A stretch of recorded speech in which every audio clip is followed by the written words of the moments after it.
ಆಕಾಶವಾಣಿ ವಾರ್ತೆಗಳು ಓದುತ್ತಿರುವವರು ಡಾ ಶಾಂತರಾಜು ಎಸ್. ಮುಖ್ಯಾಂಶಗಳು.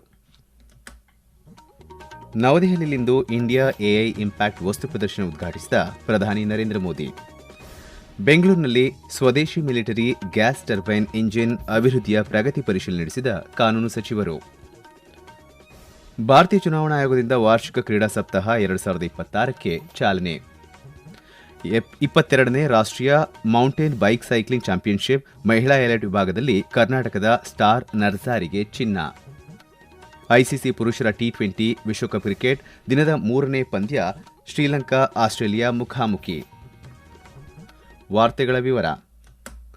ನವದೆಹಲಿಯಲ್ಲಿ ಇಂದು ಆರಂಭವಾಗಿರುವ ಇಂಡಿಯಾ ಎಐ ಇಂಪ್ಯಾಕ್ಟ್ ಶೃಂಗಸಭೆ 2026ರ ಭಾಗವಾಗಿ ಆಯೋಜಿಸಲಾಗಿರುವ ಇಂಡಿಯಾ ಎಐ ಇಂಪ್ಯಾಕ್ಟ್ ಎಕ್ಸ್ಪೋ ಅನ್ನು ಪ್ರಧಾನಮಂತ್ರಿ ನರೇಂದ್ರ ಮೋದಿ ಉದ್ಘಾಟಿಸಿದರು. ಜಾಗತಿಕ ದಕ್ಷಿಣದ ರಾಷ್ಟವೊಂದು ಆಯೋಜಿಸುತ್ತಿರುವ ಈ ಮೊದಲ ಜಾಗತಿಕ ಎಐ ಶೃಂಗಸಭೆಯು 5 ದಿನಗಳ ಕಾಲ ನಡೆಯಲಿದ್ದು, ಕೃತಕ ಬುದ್ದಿಮತ್ತೆ ಕ್ಷೇತ್ರದಲ್ಲಿ ಭಾರತವನ್ನು ಜಾಗತಿಕ ಸಹಯೋಗದ ಕೇಂದ್ರವನ್ನಾಗಿ ರೂಪಿಸುವ ಗುರಿ ಹೊಂದಿದೆ. ಶೃಂಗಸಭೆಯ ಕುರಿತು ಸಾಮಾಜಿಕ ಮಾಧ್ಯಮದಲ್ಲಿ ಪೋಸ್ಟ್ ಮಾಡಿರುವ ಪ್ರಧಾನಿ, ವಿಜ್ಞಾನ ಮತ್ತು ತಂತ್ರಜ್ಞಾನ ಕ್ಷೇತ್ರದಲ್ಲಿ ಭಾರತದ ಕ್ಷಿಪ್ರ ಪ್ರಗತಿ ಹಾಗೂ ಜಾಗತಿಕ ಅಭಿವೃದ್ಧಿಗೆ ದೇಶ ನೀಡುತ್ತಿರುವ ಮಹತ್ವದ ಕೊಡುಗೆಗೆ ಈ ಕಾರ್ಯಕ್ರಮವೇ ಸಾಕ್ಷಿಯಾಗಿದೆ ಎಂದಿದ್ದಾರೆ. ಈ ಬೃಹತ್ ಶೃಂಗಸಭೆಯಲ್ಲಿ ವಿಶ್ವದ 100ಕ್ಕೂ ಹೆಚ್ಚು ದೇಶಗಳು ಭಾಗವಹಿಸುತ್ತಿದ್ದು, ಫ್ರಾನ್ಸ್, ಬ್ರೆಜಿಲ್, ಸ್ಪೇನ್ ಸೇರಿದಂತೆ 20 ರಾಷ್ಟಗಳ ಪ್ರಮುಖ ನಾಯಕರು ಪಾಲ್ಗೊಳ್ಳುತ್ತಿದ್ದಾರೆ. 2 ಲಕ್ಷಕ್ಕೂ ಅಧಿಕ ಜನರು ಈಗಾಗಲೇ ಆನ್ಲೈನ್ ಮೂಲಕ ನೋಂದಾಯಿಸಿಕೊಂಡಿದ್ದು, 13 ದೇಶಗಳ ಪೆವಿಲಿಯನ್ಗಳು ಅಂತಾರಾಷ್ಟೀಯ ಸಹಯೋಗವನ್ನು ಪ್ರದರ್ಶಿಸಿವೆ. ಸಾರ್ವಜನಿಕ ಹಿತದೃಷ್ಟಿಯಿಂದ ಎಐ ತಂತ್ರಜ್ಞಾನದ ಹಂಚಿಕೆಯ ಮಾನದಂಡಗಳು ಮತ್ತು ಪರಿಹಾರಗಳನ್ನು ಬೆಂಬಲಿಸಲು ಈ ವೇದಿಕೆಯು ಪ್ರಮುಖ ಪಾತ್ರ ವಹಿಸಲಿದೆ.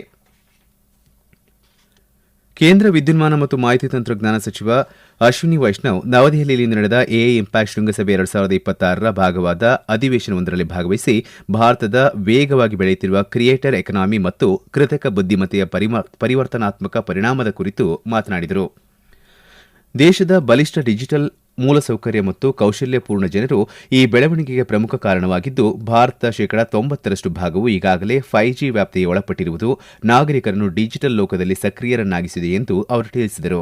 ಹೊಸ ತಂತ್ರಜ್ಞಾನಗಳಿಗೆ ಪೂರಕವಾಗಿ ಉದ್ಯೋಗಗಳು ಸಜ್ಜುಗೊಳಿಸಲು ಸರ್ಕಾರವು ಮರುಕೌಶಲ್ಯ ಮತ್ತು ಕೌಶಲ್ಯವೃದ್ಧಿಗೆ ಹೆಚ್ಚಿನ ಒತ್ತು ನೀಡುತ್ತಿದೆ ಎಂದು ಅವರು ಭರವಸೆ ನೀಡಿದರು. ಕೃತಕ ಬುದ್ದಿಮತ್ತೆಯ ವ್ಯಾಪಕ ಪರಿಣಾಮಗಳ ಬಗ್ಗೆ ಮಾತನಾಡಿದ ಸಚಿವರು, ಕೃಷಿ, ಹವಾಮಾನ ಮುನ್ಸೂಚನೆ, ಹೊಸ ಆವಿಷ್ಕಾರ ಮತ್ತು ಉತ್ಪಾದನಾ ಸಾಮರ್ಥ್ಯವನ್ನು ಹೆಚ್ಚಿಸುವಲ್ಲಿ ಎಐ ಅಪಾರ ಅವಕಾಶಗಳನ್ನು ನೀಡುತ್ತದೆ ಎಂದು ತಿಳಿಸಿದರು. ಎಐ ಇಂಪ್ಯಾಕ್ಟ್ ಶೃಂಗಸಭೆ ಆಯೋಜಿಸುತ್ತಿರುವುದು ಭಾರತಕ್ಕೆ ಹೆಮ್ಮೆಯ ವಿಷಯವಾಗಿದೆ ಎಂದು ಕೇಂದ್ರ ವಿದ್ಯುನ್ಮಾನ ಹಾಗೂ ಮಾಹಿತಿ ತಂತ್ರಜ್ಞಾನ ಖಾತೆ ರಾಜ್ಯ ಸಚಿವ ಜಿತಿನ್ ಪ್ರಸಾದ್ ಹೇಳಿದ್ದಾರೆ. ನವದೆಹಲಿಯಲ್ಲಿ ಭಾರತ ಮಂಟಪದಲ್ಲಿಂದು ಶಿಕ್ಷಣಕ್ಕಾಗಿ ಕೃತಕ ಬುದ್ದಿಮತ್ತೆ ಕುರಿತ ಅಧಿವೇಶನದ ನಂತರ ಮಾತನಾಡಿದ ಅವರು, ಹಲವು ರಾಷ್ಟಗಳ ಅಧ್ಯಕ್ಷರು ಹಾಗೂ ಉದ್ಯಮ ನಾಯಕರು ಶೃಂಗಸಭೆಗೆ ಆಗಮಿಸುತ್ತಿದ್ದಾರೆ. ಭಾರತ ಜಾಗತಿಕ ದಕ್ಷಿಣದ ಧ್ವನಿಯಾಗಿ ಹೊರಹೊಮ್ಮಿದೆ ಎಂದಿದ್ದಾರೆ.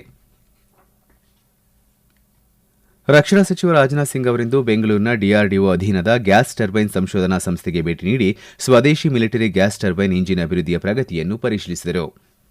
ಈ ಸಂದರ್ಭದಲ್ಲಿ ವಿಜ್ಞಾನಿಗಳೊಂದಿಗೆ ಸಂವಾದ ನಡೆಸಿದ ಅವರು, ಬದಲಾಗುತ್ತಿರುವ ಭೌಗೋಳಿಕ ರಾಜಕೀಯ ಪರಿಸ್ಥಿತಿಯಲ್ಲಿ ಏರೋ ಇಂಜಿನ್ ತಂತ್ರಜ್ಞಾನವನ್ನು ಸ್ವಾವಲಂಬನೆ ಸಾಧಿಸುವುದು ರಾಷ್ಟೀಯ ಭದ್ರತೆ ಮತ್ತು ಕಾರ್ಯತಂತ್ರದ ಸ್ವಾಯತ್ತತೆಗೆ ಅತ್ಯಗತ್ಯ ಎಂದು ತಿಳಿಸಿದ್ದಾರೆ. ಇತ್ತೀಚಿನ ಆಪರೇಷನ್ ಸಿಂಧೂರ್ ಕಾರ್ಯಾಚರಣೆ ಸಂದರ್ಭದಲ್ಲಿ ಭಾರತೀಯ ಸಶಸ್ತ್ರ ಪಡೆಗಳು ಸ್ವದೇಶಿ ಸಂವಹನ ಮತ್ತು ಕಣ್ಗಾವಲು ವ್ಯವಸ್ಥೆಗಳನ್ನು ಬಳಸುವ ಮೂಲಕ ತಮ್ಮ ಸಾಮರ್ಥ್ಯವನ್ನು ಪ್ರದರ್ಶಿಸಿವೆ ಎಂದು ಶ್ಲಾಘಿಸಿದ ಸಚಿವರು, ರಾಷ್ಟೀಯ ಏರೋ ಇಂಜಿನ್ ಮಿಷನ್ ಅಡಿಯಲ್ಲಿ ಬ್ರಿಟನ್ ಮತ್ತು ಫ್ರಾನ್ಸ್ ದೇಶಗಳೊಂದಿಗೆ ನಡೆಯುತ್ತಿರುವ ತಾಂತ್ರಿಕ ಸಹಯೋಗದ ಕುರಿತು ಮಾಹಿತಿ ಪಡೆದರು. ಇದೇ ವೇಳೆ ಸಚಿವರು ಸುಧಾರಿತ ಮಧ್ಯಮ ಯುದ್ಧ ವಿಮಾನ ಎಎಂಸಿಎ ಯೋಜನೆಗಾಗಿ ಕೃತಕ ಬುದ್ದಿಮತ್ತೆ, ಮೆಷಿನ್ ಲರ್ನಿಂಗ್ ಮತ್ತು ಸುಧಾರಿತ ಮುಂದಿನ ಪೀಳಿಗೆಯ ತಂತ್ರಜ್ಞಾನಗಳನ್ನು ಬಳಸಿಕೊಳ್ಳುವಂತೆ ಸೂಚಿಸಿದರು. ಏರೋ ಇಂಜಿನ್ ಅಭಿವೃದ್ಧಿಯ ಸಂಕೀರ್ಣ ಮತ್ತು ದೀರ್ಘಕಾಲದ ಪ್ರಕ್ರಿಯೆಯಾಗಿದ್ದರೂ ಕಾರ್ಯತಂತ್ರದ ಅತ್ಯಗತ್ಯಗಳ ದೃಷ್ಟಿಯಿಂದ ಸಂಶೋಧನಾ ಕಾರ್ಯಗಳಿಗೆ ವೇಗವನ್ನು ಹೆಚ್ಚಿಸುವಂತೆ ಅವರು ವಿಜ್ಞಾನಿಗಳಿಗೆ ಕರೆ ನೀಡಿದರು. ಈ ತಾಂತ್ರಿಕ ಪ್ರಗತಿಯು ಕೇವಲ ರಕ್ಷಣಾ ಕ್ಷೇತ್ರಕ್ಕೆ ಸೀಮಿತವಾಗದೆ ನಾಗರಿಕ ವಿಮಾನಯಾನ, ವಿದ್ಯುತ್ ಉತ್ಪಾದನೆ ಮತ್ತು ಬಾಹ್ಯಾಕಾಶ ಕ್ಷೇತ್ರಗಳಿಗೂ ಪ್ರಯೋಜನಕಾರಿಯಾಗಲಿದ್ದು, ದೇಶದ ಒಟ್ಟಾರೆ ಆರ್ಥಿಕ ಬೆಳವಣಿಗೆಗೆ ಪೂರಕವಾಗಲಿದೆ ಎಂದು ರಾಜನಾಥ್ ಸಿಂಗ್ ಅವರು ವಿಶ್ವಾಸ ವ್ಯಕ್ತಪಡಿಸಿದರು. 2020ರ ಆಟಿಕೆಗಳ ಕಡ್ಡಾಯ ಗುಣಮಟ್ಟ ನಿಯಂತ್ರಣ ಆದೇಶ ಮತ್ತು ಭಾರತೀಯ ಗುಣಮಟ್ಟ ಬ್ಯೂರೋ ಬಿಐಎಸ್ ಮಾನದಂಡಗಳನ್ನು ಉಲ್ಲಂಘಿಸಿ ಆಟಿಕೆಗಳನ್ನು ಮಾರಾಟ ಮಾಡುತ್ತಿದ್ದ ಇ ಕಾಮರ್ಸ್ ಸಂಸ್ಥೆಗಳ ವಿರುದ್ಧ ಕೇಂದ್ರ ಗ್ರಾಹಕ ಸಂರಕ್ಷಣಾ ಪ್ರಾಧಿಕಾರ ಸಿಸಿಪಿಎ ಕಟ್ಟುನಿಟ್ಟಿನ ಕ್ರಮ ಕೈಗೊಂಡಿದೆ. ಮಾನದಂಡ ಪಾಲಿಸದ ಖಾಸಗಿ ಕಂಪನಿಯೊಂದಕ್ಕೆ ಪ್ರಾಧಿಕಾರ ₹5 ಲಕ್ಷ ದಂಡ ವಿಧಿಸಿದೆ. ಭವಿಷ್ಯದಲ್ಲಿ ನಿಯಮ ಪಾಲನೆಯನ್ನು ಖಚಿತಪಡಿಸಿಕೊಳ್ಳಲು ಮತ್ತು ಗ್ರಾಹಕ ಕುಂದುಕೊರತೆ ನಿವಾರಣಾ ಸೌಲಭ್ಯಗಳನ್ನು ಬಲಪಡಿಸಲು ಕಂಪನಿಗೆ ಸಿಸಿಪಿಎ ಸೂಚನೆ ನೀಡಿದೆ.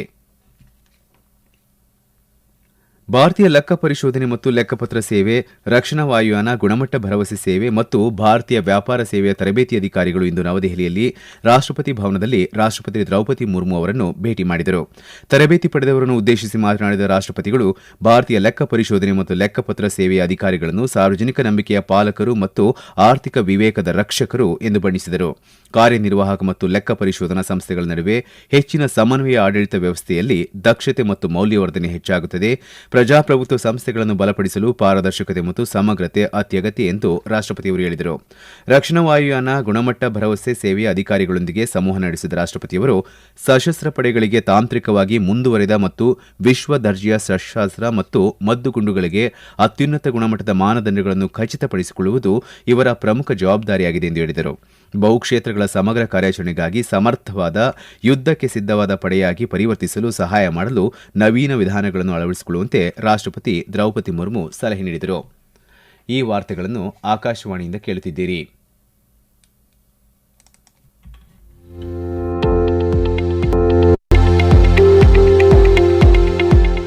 ನಮ್ಮ ಎಲ್ಲ ರಾಷ್ಟ್ರೀಯ ವಾರ್ತೆಗಳು ಹಾಗೂ ಪ್ರದೇಶ ಸಮಾಚಾರ ಈಗ ಆಕಾಶವಾಣಿ ನ್ಯೂಸ್ ಕನ್ನಡ ಯೂಟ್ಯೂಬ್ ಚಾನೆಲ್ನಲ್ಲಿ ಲಭ್ಯ. ನಮ್ಮ ಎಕ್ಸ್ ಖಾತೆ ಮತ್ತು ಇನ್ಸ್ಟಾಗ್ರಾಂ ಖಾತೆ ಆಕಾಶವಾಣಿ ನ್ಯೂಸ್ ಕನ್ನಡ. ಹೆಚ್ಚಿನ ಮಾಹಿತಿಗಾಗಿ ನಮ್ಮ ಫೇಸ್ಬುಕ್ ಖಾತೆ ಆಕಾಶವಾಣಿ ವಾರ್ತೆ ಕನ್ನಡವನ್ನು ಅನುಸರಿಸಿ. ಮಾಹಿತಿಗಳ ಹೂರಣ, ವಾರದ ಕಾರ್ಯಕ್ರಮ, ಪ್ರಚಲಿತ ವಿದ್ಯಮಾನ ಪ್ರತಿ ಬುಧವಾರ ರಾತ್ರಿ 9:15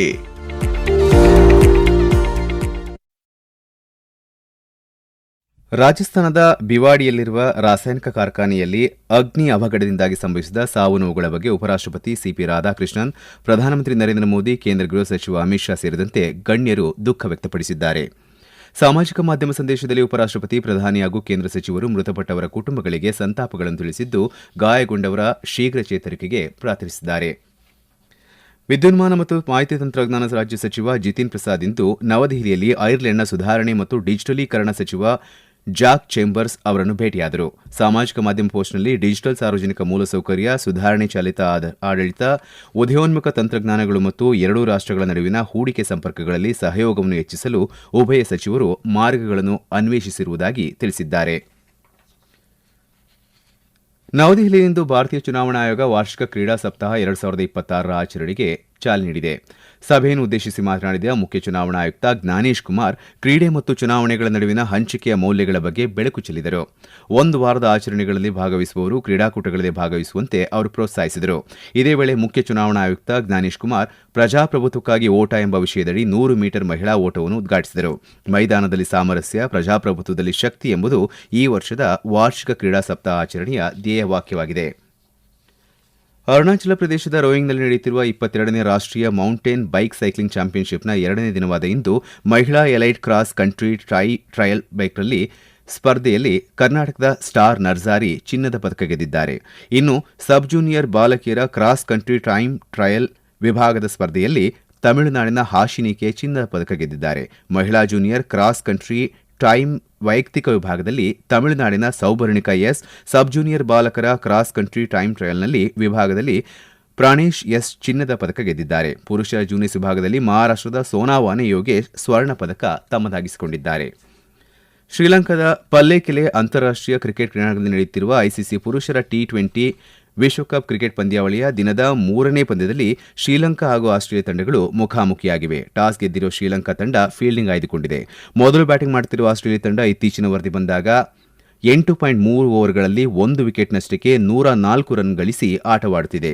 ಇದಕ್ಕೂ ಮುನ್ನ ಕೋಲ್ಕತ್ತಾದ ಈಡನ್ ಗಾರ್ಡನ್ಸ್ನಲ್ಲಿ ನಡೆದ 2ನೇ ಪಂದ್ಯದಲ್ಲಿ ಇಂಗ್ಲೆಂಡ್ ತಂಡ ಇಟಲಿ ತಂಡವನ್ನು 24 ರನ್ಗಳಿಂದ ಮಣಿಸಿದೆ. ಕೊನೆಯಲ್ಲಿ ಮತ್ತೊಮ್ಮೆ ಮುಖ್ಯಾಂಶಗಳು. ನವದೆಹಲಿಯಲ್ಲಿಂದು ಇಂಡಿಯಾ ಎಐ ಇಂಪ್ಯಾಕ್ಟ್ ವಸ್ತು ಪ್ರದರ್ಶನ ಉದ್ಘಾಟಿಸಿದ ಪ್ರಧಾನಿ ನರೇಂದ್ರ ಮೋದಿ. ಬೆಂಗಳೂರಿನಲ್ಲಿ ಸ್ವದೇಶಿ ಮಿಲಿಟರಿ ಗ್ಯಾಸ್ ಟರ್ಬೈನ್ ಇಂಜಿನ್ ಅಭಿವೃದ್ಧಿಯ ಪ್ರಗತಿ ಪರಿಶೀಲನೆ ನಡೆಸಿದ ಕಾನೂನು ಸಚಿವರು. ಭಾರತೀಯ ಚುನಾವಣಾ ಆಯೋಗದಿಂದ ವಾರ್ಷಿಕ ಕ್ರೀಡಾ ಸಪ್ತಾಹ 2026ಕ್ಕೆ ಚಾಲನೆ. 22ನೇ ರಾಷ್ಟೀಯ ಮೌಂಟೇನ್ ಬೈಕ್ ಸೈಕ್ಲಿಂಗ್ ಚಾಂಪಿಯನ್ಶಿಪ್ ಮಹಿಳಾ ಎಲೈಟ್ ವಿಭಾಗದಲ್ಲಿ ಕರ್ನಾಟಕದ ಸ್ಟಾರ್ ನರ್ಜಾರಿಗೆ ಚಿನ್ನ. ಐಸಿಸಿ ಪುರುಷರ ಟಿ20 ವಿಶ್ವಕಪ್ ಕ್ರಿಕೆಟ್ ದಿನದ 3ನೇ ಪಂದ್ಯ ಶ್ರೀಲಂಕಾ ಆಸ್ಟ್ರೇಲಿಯಾ ಮುಖಾಮುಖಿ.